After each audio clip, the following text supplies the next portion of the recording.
The silicon wars are officially over, and Apple didn't just win. They just rewrote the rules of physics. For years, we've been told that true desktop-class power requires a massive power brick, roaring fans, and a desktop tower that heats up your entire room. But sitting right here is the MacBook Pro M6 Max, a machine that shouldn't logically exist. Apple has spent the last half-decade building up to this exact moment. This isn't just an incremental spec bump, and it's definitely not your typical yearly upgrade. This is an architectural shift that makes even last year's M5 Max look like a prototype.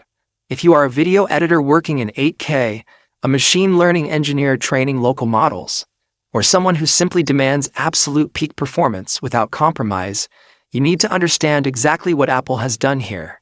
Because for the first time in Mac history, the bottleneck is no longer the machine. The bottleneck is you. To truly understand why the M6 Max is causing panic in the boardrooms of Intel, AMD, and NVIDIA, we have to look at what's happening beneath the aluminum chassis. Apple shifted to a highly refined next-generation 2-nanometer architecture. This isn't just marketing jargon. In the world of semiconductors, shrinking the manufacturing process means you can pack billions of more transistors into the exact same physical space, while drastically cutting down the distance data has to travel. We are looking at a terrifyingly high transistor count that enables unprecedented computing density. But numbers on a spec sheet don't tell the full story. The real magic lies in how Apple is managing efficiency.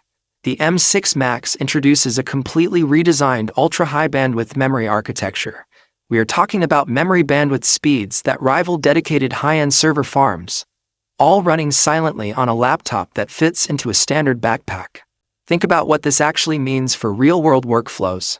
In the past, if you wanted to train a massive language model or render a complex 3D scene with millions of polygons, your laptop would instantly choke.